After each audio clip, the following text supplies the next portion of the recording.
नमस्कार मेरे प्यारे किसान भाइयों। आज मैं आपसे दिल की बात करने आया हूं।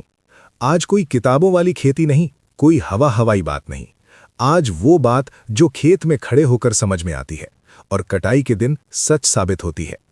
आज गेहूं की उस अवस्था की बात करेंगे जो अगर हाथ से निकल गई तो फिर चाहे जितना खर्च कर लो, पछतावे के अलावा कुछ नहीं मिलता।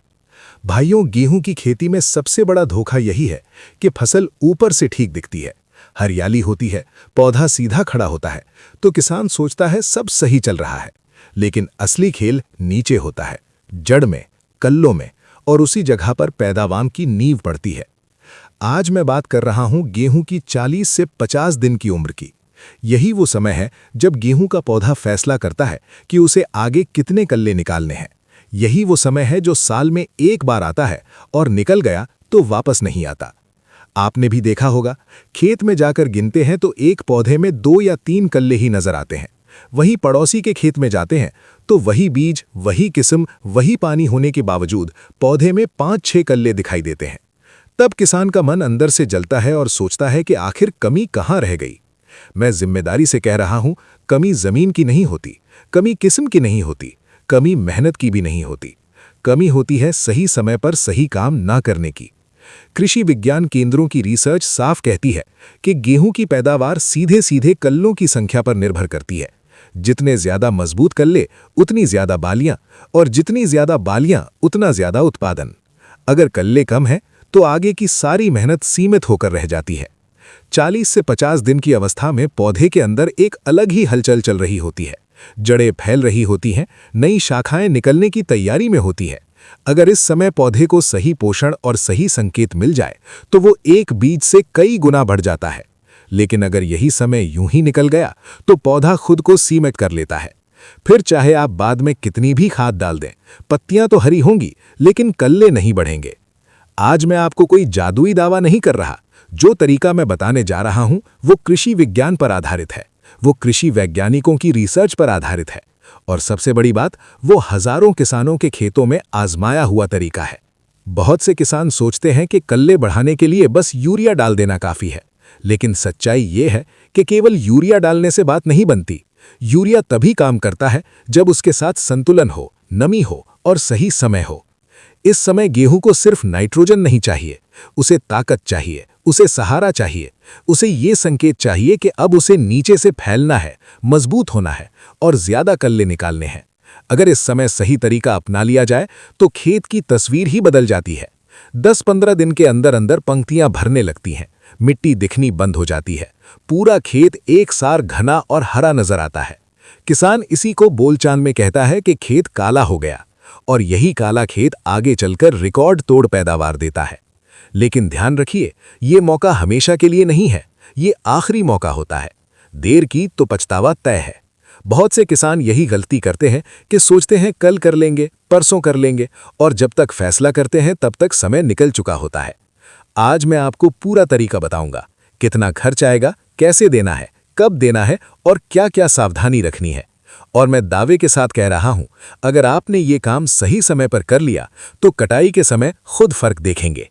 अब आगे मैं आपको बिल्कुल साफ साफ बताऊंगा कि 40 से 50 दिन की अवस्था में ऐसा क्या किया जाए कि गेहूं में कल्लों की भरमार हो जाए और खेत सच में काला दिखाई देने लगे।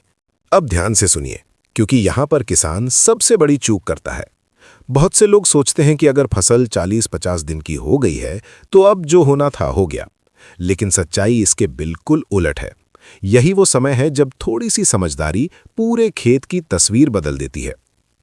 कृषि विज्ञान केंद्रों की रिसर्च साफ बताती है कि गेहूं की फसल में कल्ले बढ़ाने के लिए इस समय पौधे को 3 चीजों की सबसे ज्यादा जरूरत होती है: सही मात्रा में नाइट्रोजन, नाइट्रोजन को काम में लाने वाला सल्फर, और जड़ तथा नई शाखाओं को ताकत देने वाला सूक्ष्म तत्व।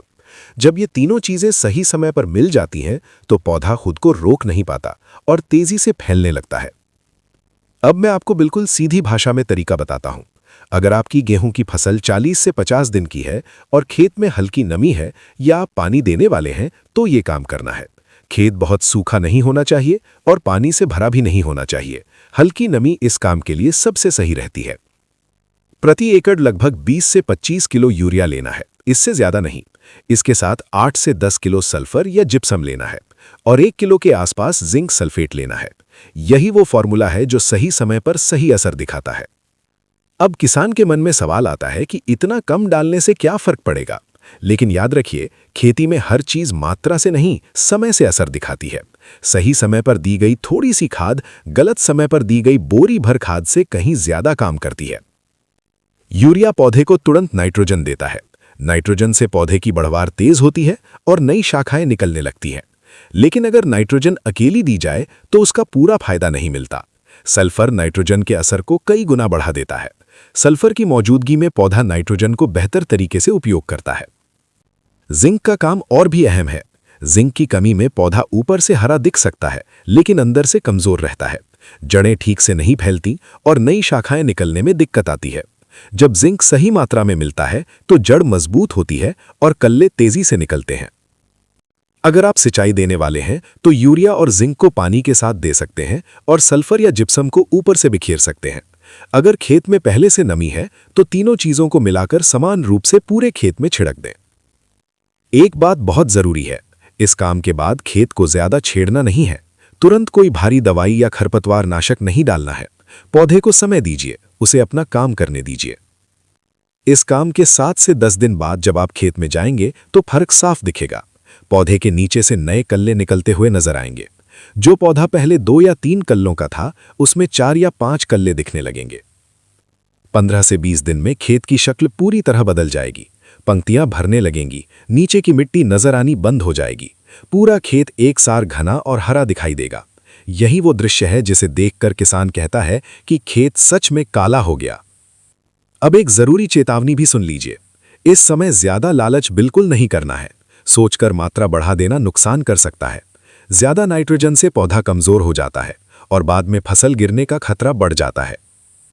याद रखिए, ये कोई रोज का इलाज नहीं है। ये एक बार सही समय पर किया गया सही काम है और यही काम आगे चलकर आपकी पूरी मेहनत का फल तय करता है। अब आगे मैं आपको बताऊंगा कि इस तरीके से कितना फायदा होता है, किन बातों का ध्यान रखना जरूरी है और कटाई तक कैसे फसल की देखभाल करनी है ताकि एक एक कल्ले से पूरा दाना निकले। अब मैं आपको वो बात बताने जा रहा हूं जो किसान कटाई के समय महसूस करता है।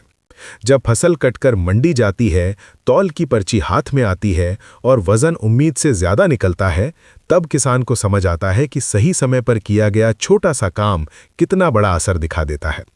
ये तरीका सिर्फ कल्ले बढ़ाने तक सीमित नहीं रहता। जब कल्ले ज्यादा होते हैं तो हर कल्ले के साथ एक अलग जड़ बनती है। ज्यादा जड़ें मतलब जमीन से ज्यादा ताकत खींचने की क्षमता। यही वजह है कि ऐसे खेतों में बाद में दाना भरते समय फसल कमजोर नहीं पड़ती। बालियां भरपूर दाने से भरती हैं, दाना मोटा होता है और वजन बढ़ता है। कृषि विज्ञान केंद्रों की रिसर्च में ये साफ देखा गया है कि जिन खेतों में 40 से 50 दिन की अवस्था में सही पोषण दिया गया, वहां सिर्फ कल्लों की संख्या ही नहीं बढ़ी, बल्कि हर बाली में दानों की संख्या भी बढ़ी। यानी फायदा दोहरा हुआ। पहले पौधे ज्यादा बने और फिर हर पौधे से ज्यादा उत्पादन मिला।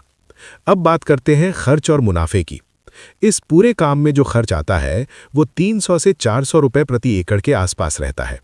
आज के समय में ये खर्च बहुत छोटा है, लेकिन इसका फायदा 3 से 4 क्विंटल अतिरिक्त उत्पादन के रूप में सामने आता है। अब आप खुद हिसाब लगाइए, 300 रुपए लगाकर अगर कई हजार रुपए का गेहूं ज्यादा निकलता है तो इससे बेहतर सौदा खेती में शायद ही कोई हो। बहुत से किसान सोचते हैं कि कहीं इससे फसल गिर तो नहीं जाएगी। तो मैं साफ कह देता हूं, अगर आपने तय मात्रा में तय समय पर यह काम किया है तो फसल गिरने का खतरा नहीं बढ़ता, बल्कि मजबूत जड़ और संतुलित बढ़वार के कारण फसल ज्यादा समय तक खड़ी रहती है। लेकिन अगर लालच में आकर मात्रा बढ़ा दी या बहुत देर से ये काम किया तो नुकसान हो सकता है। इसलिए बार बार यही कहा जा रहा है कि सही समय और सही मात्रा सबसे जरूरी है। अब फसल की आगे की देखभाल की बात कर लेते हैं। इस काम के बाद पानी संतुलित रखें। बहुत ज्यादा पानी भराव न होने दें और बहुत ज्यादा सूखा भी न पड़ने दें। जरूरत के हिसाब से सिंचाई करें। अगर खरपतवार बहुत ज्यादा है तो 7 से 10 दिन बाद हल्का नियंत्रण किया जा सकता है, लेकिन एक साथ कई काम न करें। अब एक बात छोटे किसानों के लिए खास तौर पर कहना चाहता हूं। जिनके पास 1 या 2 एकड़ जमीन है, उनके लिए हर क्विंटल बहुत कीमती होता है। यही तरीका छोटे किसान को भी बड़े किसान के बराबर खड़ा कर सकता है, क्योंकि यहां जमीन नहीं, समझदारी काम करती है। खेती में आगे वही बढ़ता है जो दूसरों की गलती से सीख लेता है। जो किसान हर साल यही कहता है कि अब कुछ नहीं हो सकता, वही पीछे रह जाता है, और जो सही समय पर फैसला करता है वही आगे निकलता है। आज आपके पास मौका है।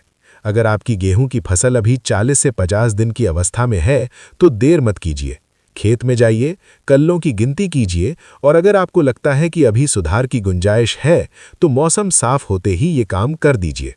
यकीन मानिए, 10-15 दिन बाद जब आप अपने खेत में खड़े होंगे और चारों तरफ घनी हरी फसल देखेंगे, तब आपको खुद लगेगा कि फैसला बिल्कुल सही था।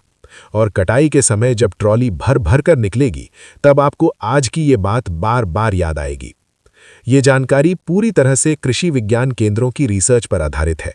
इसे अपनाने में कोई जोखिम नहीं है, इसीलिए आप बेझिझक इस पर भरोसा कर सकते हैं। इसी भरोसे के साथ, इसी उम्मीद के साथ मैं आपसे यही कहूंगा कि सही समय पर सही कदम उठाइए। अपनी गेहूं की फसल को लहलहाते हुए देखिए और मेहनत का पूरा फल पाइए।